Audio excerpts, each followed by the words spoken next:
guys! Welcome back to my channel, Unique's Vlog. For today's video, isi-share ko lang sa inyo how to activate your GLoan in GCash. First, go to your apps, GCash, open your GCash, and syempre, enter your password.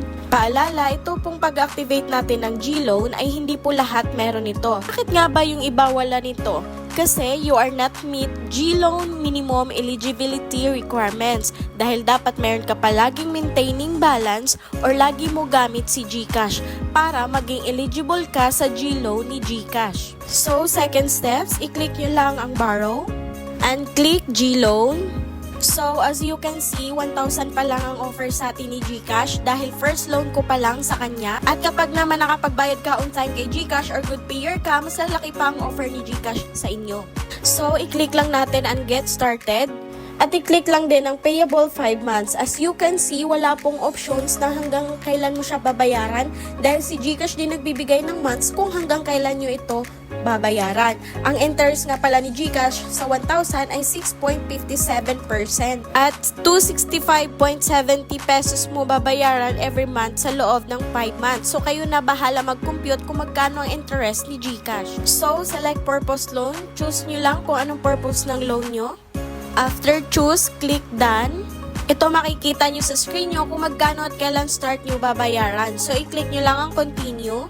So, i-review nyo lang ang personal information nyo kung tama and i-click nyo lang ang next. Then, mag-fill up lang kayo ng inyong information para sa GLoan application. Ang nakaganda dito, 1 page lang ang pipilapan nyo. Hindi nakakatamad or hassle compare sa ibang loan apps na sobrang detalye. So, after nyo mag-fill up, ito naman ang next. I-review nyo lang kung tama lahat ng GLoan application nyo and i-click nyo lang ang submit. So, ito na ang GLoan natin. Bakit nga ba naging 970 pesos? 1,000 naman offer ni GCash dahil mayroon siyang 30 pesos transaction fee.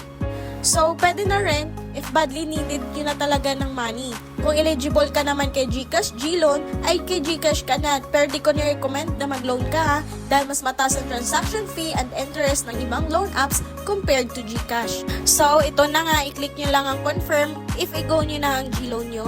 And mag-text agad si GCash sa number nyo na meron verification number at i-type nyo lang dito. Then lastly, i-click nyo lang ang submit and okay. So, sa akin, after 1 minute, pumasok na agad siya. But based sa iba, after 10 to 24 hours pa papasok. Siguro, depende sa laki ng amount ng niloloan nyo.